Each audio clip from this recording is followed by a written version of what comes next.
देखो जो CBSE board के बच्चे हैं, आईसीएसई बोर्ड के बच्चे हैं, उनके लिए सिचुएशन जो है वो थोड़ा सा अलग था, क्योंकि कोविड की वजह से ईयर 2022 में बोर्ड एग्जाम जो है वो 2 टर्म में कर दिए गए थे, टर्म 1 और टर्म 2, और जो टर्म 2 एग्जामिनेशन था वो अप्रैल में कंडक्ट हुआ, और जो रिजल्ट आया था सीबीएसई टेस्ट बोर्ड का, तो रिजल्ट आपका जुलाई में डिक्लेयर हुआ। तो मोस्ट ऑफ द स्टूडेंट्स ने अपनी क्लास 11 की जो जर्नी है, क्लास 11 की पढ़ाई है, वो रिजल्ट आने के बाद स्टार्ट किया, दैट मींस कि एंड ऑफ जुलाई या अगस्त, और कुछ बच्चों ने सितंबर में अपनी पढ़ाई शुरू की। तो कहीं ना कहीं इसके लिए आप पूरी तरह से जिम्मेदार नहीं हो, क्योंकि ये डिले जो है ये डिले हुआ था बोर्ड एग्जाम कंडक्शन में, और रिजल्ट भी जुलाई में आया। तो जो मैं कहना चाहता हूं वो ये है कि आपके लिए जो सिचुएशन था बच्चों वो टफ था, क्योंकि यूजुअली अप्रैल में बोर्ड एग्जाम मार्च में हो जाता है और अप्रैल से बच्चे अपना सेशन स्टार्ट कर देते हैं, लेकिन वो सेशन अगस्त में स्टार्ट हुआ। तो जो आपने ये फेस किया है प्रॉब्लम, ये प्रॉब्लम सिर्फ आपने फेस नहीं किया है, ये प्रॉब्लम हर जगह जितने भी बच्चे थे जिन्होंने 2022 में बोर्ड एग्जाम पास किया वो उन्होंने फेस किया, और ये बड़ा चैलेंजिंग था, क्योंकि अगर आप अगस्त और सितंबर में स्टार्ट कर रहे हो क्लास 11 की पढ़ाई, और क्लास 11 का सिलेबस भी थोड़ा वास्ट रहता है, तो with in 4 to 5 months it is not practically feasible कि आपका टोटल सिलेबस कवर हो जाए। तो आपको इसके लिए बिल्कुल भी वरी नहीं करना है। तो सबसे पहले मैं जरा अपनी जर्नी को रिकॉल करा दूं बच्चों, तो जैसे मेंटर्स में बैचेस जो बनते हैं वो एक लॉट में बनते हैं, तो मैं हर लॉट के बैचेस की बात करूंगा यहाँ पर। तो स्टार्ट में सबसे पहले जीजर या अचीवर्स बैच जो था, तो उनकी जो जर्नी रही है, तो अचीवर बैच के जो 4 अलग-अलग लॉट्स थे, तो कुछ बैच जनवरी में अर्ली स्टार्ट हो गया था, फिर कुछ बैच अप्रैल में हुआ, और एक बैच मई में भी स्टार्ट हुआ था। तो इस बैच में अभी तक बच्चों ने जो टेस्ट फेस किए, इंटरनल टेस्ट, तो बच्चों के लिए 27 वीकली टेस्ट अरेंज हुआ था, 2 फ्रेश टेस्ट हुए। फिर जिन बच्चों ने मैथ्स ओलंपियाड और साइंस ओलंपियाड का फॉर्म भरा था, उनके लिए ओलंपियाड पैटर्न के लिए टेस्ट हुआ। बात करते हैं नेक्स्ट लॉट ऑफ बैचेस का, जीजेड 2401, 2402, जीजेडी 240102, जीजेड 2402 एंड 03। तो आपका जो बैच है, तो इस लॉट में जो बैचेस थे, तो कुछ अप्रैल में स्टार्ट हुए, कुछ मई में, और आपके बैच में अब तक टिल डेट 3 प्रोग्रेस टेस्ट हुए, 1 फ्रेश टेस्ट हुआ, 5 यूनिट टेस्ट हुए, एंड अगेन ओलंपियाड पैटर्न के टेस्ट दिए गए। तो जो बाकी लॉट के बैचेस हैं, जीजेड के जो और भी लॉट के बैचेस हैं, तो वो भी अप्रैल में जून में स्टार्ट हुए, और नंबर ऑफ टेस्ट जो है वो भी सिमिलर था। लेकिन कुछ जो लास्ट लॉट के बैचेस थे वो अगस्त में बने, और अगस्त में बने, लेकिन फिर भी उनकी भी जो जर्नी अभी रही है, जैसे आप ये देख सकते हो बच्चों, ये लास्ट लॉट के बैचेस हैं, तो इसमें से कुछ बैचेस अगस्त एंड में स्टार्ट हुआ, कुछ सितंबर में स्टार्ट हुआ। तो इस बैच में भी जो आपकी अभी तक की जर्नी रही है, तो आपके नंबर ऑफ टेस्ट उतने ही हैं जितने बाकी लॉट के बैचेस में हुए थे। मेडिकल की बात करें तो मेडिकल बैचेस में एमजीजेड अचीवर्स बैच की बात करें तो ये बैच भी अर्ली स्टार्ट हो गया था जनवरी में। इस बैच में 28 यूनिट टेस्ट, 2 फेस टेस्ट और ओलंपियाड पैटर्न के टेस्ट हुए, और इसके अलावा बाकी लॉट के बैचेस जो थे एमजीजेड के, तो कुछ अप्रैल में, कुछ मई में और कुछ जून में स्टार्ट हुए। नंबर ऑफ टेस्ट जो बैचेस में हुआ वो 3 प्रोग्रेस टेस्ट था, 1 test test, 5 unit test and olympiad pattern test. तो अब जैसा कि मैं आपसे कह रहा था कि आपके लिए जो सिचुएशन था बड़ा टफ था, तो अब अगर सिलेबस की बात करें, सिलेबस अपडेट की बात करें, तो बच्चों आपका कुछ portion, a few small topics are remaining, but आपको उसके लिए बिल्कुल भी चिंता नहीं करनी है, क्योंकि ये हमारी जिम्मेदारी है और हमारा सारा प्लानिंग जो है वो रहता है। तो बच्चों आपको सिर्फ अपनी पढ़ाई पे ध्यान देना है, और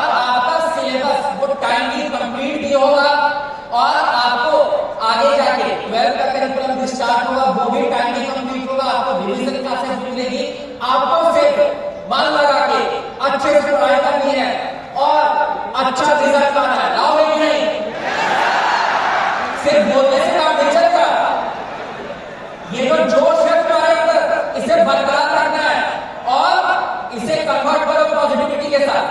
तो सिलेबस के लिए आपको वरी नहीं होना है। जो फ्यू स्मॉल टॉपिक्स रिमेनिंग है क्लास 11 सिलेबस के, वो अभी अपकमिंग 3 to 4 वीक्स में हम कवर कर लेंगे before the start of your class 12 curriculum.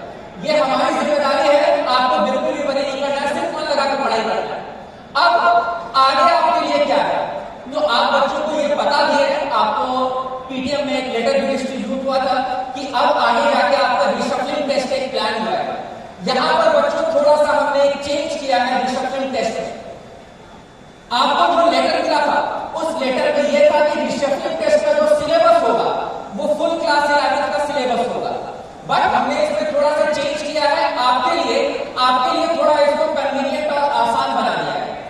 तो सिलेबस हमने क्या किया है कि जितने भी जीजेड बैचेस हैं, ऑल जीजेड बैचेस, सारे लॉट के बैचेस, आपका रिशफलिंग टेस्ट का एक कॉमन सिलेबस हमने प्लान कर दिया है। सारे बैचेस का एक कॉमन सिलेबस होगा। रिशफलिंग टेस्ट का जो डेट है वो इंटैक्ट है, डेट में कोई चेंज नहीं है। 18 मार्च को रिशफलिंग टेस्ट 1 इंजीनियरिंग बैचेस की बात कर रहा हूं। 18 मार्च को आपका जेईई मेन पैटर्न का रिशफलिंग टेस्ट होगा और 19 मार्च को जेईई एडवांस पैटर्न का होगा। और अभी आप स्क्रीन पे जो देख रहे हैं तो ये मॉडिफाइड सिलेबस है बच्चों, जो हमने प्लान आउट किया है। कंप्लीट क्लास 11 सिलेबस नहीं है, हमने सारे लॉट के बैचेस का एक कंबाइंड सिलेबस प्लान कर रखा है। वैसे ये जो सिलेबस मैं आपको दिखा रहा हूं ये बहुत जल्द हर बिल्डिंग में नोटिस बोर्ड पे डिस्प्ले हो जाएगा। मी डिजिटल ऐप में भी नोटिफिकेशन में आपको ये दिखेगा। ओके, सो ये जीजेड बैचेस का है। मेडिकल बैचेस की बात करें तो ऑल एमजीजेड बैचेस आपका भी रिशफलिंग टेस्ट का एक कंबाइंड कॉमन सिलेबस हमने बना दिया है। डेट रिशफलिंग टेस्ट का मेडिकल बैचेस का 18 मार्च को जो पहले था वो अब भी वही है, बस सिलेबस में मॉडिफिकेशन हुआ है। अगेन आपको नोटिफिकेशन मिल जाएगा बच्चों। तो ये जो हमने चेंज किया है ये आपके लिए किया है। अब रिशफलिंग टेस्ट जो होता है इसको लेके बच्चों के माइंड में बहुत सारे सवाल होते हैं कि रिशफलिंग टेस्ट जो होता है इसके बेसिस पे आगे क्या किया जाता है, क्या स्ट्रैटेजी होती है। तो पहले मैं आपको ये बता दूं कि आप अभी 11 का कोर्स कंप्लीट करके जब इस रिशफलिंग टेस्ट में अपीयर होंगे और उसके बाद जब आप क्लास 12 में जाओगे जहां पर 12 का बैच बनेगा, करिकुलम बनेगा, तो वहां पर रिशफल होके नए बैचेस बनेंगे। अब बच्चों आपका रिशफलिंग टेस्ट बहुत इंपॉर्टेंट है। वैसे हर एक टेस्ट जो होता है एंट्रेंस में, इंटरनल टेस्ट, वो भी इक्वली इंपॉर्टेंट है, क्योंकि जब हम बैचेस बनाएंगे 12 में तो ऐसा नहीं है कि हम सिर्फ आपका रिशफलिंग टेस्ट का परफॉर्मेंस को इवैल्यूएट करेंगे बैचेस बनाने में।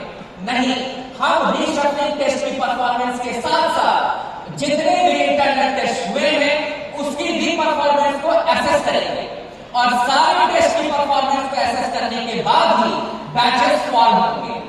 सो इसीलिए इंटरनल टेस्ट बहुत जरूरी है और रिशफलिंग टेस्ट भी जरूरी है। ये मैं इसलिए क्लियर कर रहा हूं क्योंकि बच्चों के माइंड में एक सवाल रहता है कि जो नए बैचेस बनेंगे 12 के, क्या उसमें सिर्फ रिशफलिंग टेस्ट की परफॉर्मेंस ही देखी जाएगी। तो इसीलिए मैंने ये पॉइंट क्लियर कर दिया बच्चों कि आपने अब तक जैसा परफॉर्म किया है वो सारी परफॉर्मेंस को हम एसेस करेंगे और तब बैच बनाएंगे। अब जो बैचेस बनते हैं मेंटर्स में वो 4 तरह के बैचेस होते हैं।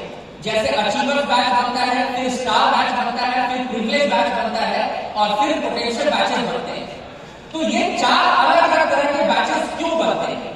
तो इसका एक सीधा सा लॉजिक है। हर तरह के बच्चों की नीड अलग होती है। जैसे अगर मान लीजिए कि कोई बच्चा थोड़ा बिलो एवरेज का है या एवरेज है, अगर उसे और जो बच्चा थोड़ा इंटेलिजेंट है, तो अगर हम सारे बच्चों को एक ही क्लासरूम में बिठा के ट्रेन करेंगे तो कहीं ना कहीं प्रॉब्लम होगी बच्चों को। तो इसीलिए हमारा जो यहाँ पर नर्चर का फॉर्मूला होता है वो ये होता है कि हम इंडिविजुअल मेंटरिंग सिस्टम को फॉलो करते हैं और हम अलग अलग तरह के बैचेस बनाते हैं depending on the need of student की स्टूडेंट कैसा है और फिर उसे ट्रेन करते हैं। लेकिन जैसे बच्चों को एक ये भी क्वेरी रहता है कि क्या उस बैच में बहुत कुछ अलग होता है क्या अचीवर बैच में? तो मैं आपको बता दूं कि बैचेस यहाँ पर जैसे 4 तरह के बनते हैं बच्चों, लेकिन जो टीचिंग होती है वो यूनिफॉर्म होती है या फिर स्टडी मटेरियल, वो सब भी यूनिफॉर्म होता है। जैसे आप अभी स्क्रीन पे टेबल देख रहे होंगे बच्चों, तो जैसे आप देख सकते हो उस टेबल में कि जैसे टीचिंग है या टीचर्स हैं, वो हर तरह के बैचेस में ऑलमोस्ट सेम एंड सिमिलर है। जैसे जो टीचर अचीवर बैच में क्लास ले रहे हैं, वही टीचर पोटेंशियल बैचेस में भी क्लास ले रहे हैं। तो टीचिंग पॉइंट ऑफ व्यू से यूनिफॉर्म है। स्टडी मटेरियल जो अचीवर बैच के बच्चों के लिए है, वही पोटेंशियल बैच के बच्चों के लिए भी है। Number of test, progress test, finish test, board pattern test, ये सारे टेस्ट भी हर तरह के बैचेस के लिए सिमिलर होता है। All India test series after the completion of syllabus, ये भी सारे बच्चों के लिए होता है। जो बेसिकली एक छोटा सा फर्क है वो ये है कि जो अचीवर बैच में बच्चे होते हैं, उन्हें प्रोग्रेस टेस्ट, फिनिश टेस्ट के अलावा वीकली टेस्ट भी मिलता है और वीकली टेस्ट के साथ साथ वीकली असाइनमेंट भी मिलता है। ये एक फर्क है जो अचीवर बैच में और नॉर्मल बैचेस में फर्क की बात कर रहा हूं। लेकिन हमारा एक ये भी रहता है कि अगर कोई बच्चा नॉर्मल बैच, पोटेंशियल बैच में है और वो इंटरनल टेस्ट में अच्छा परफॉर्म कर रहा है, तो ये वीकली टेस्ट, वीकली असाइनमेंट की जो फैसिलिटी है, ये हम उन बच्चों को भी देते हैं। तो इसीलिए आप जिस भी बैच में हो बच्चों, बहुत जरूरी है कि आप पढ़ाई अच्छे से करो, क्लास मिस मत करो, एक भी टेस्ट स्किप मत करो और सारे टेस्ट को सीरियसली लो, क्योंकि टेस्ट का परफॉर्मेंस ही आगे डिसाइड करेगा। तो ये जो छोटा सा फर्क है, ये फर्क जो है वीकली टेस्ट का, वीकली असाइनमेंट, ये आपको भी मिल सकता है, बस आपको परफॉर्म करते जाना है। करोगे नहीं? बोलो भाई, पढ़ाई अच्छे से करोगे? आवाज ही नहीं आ रही।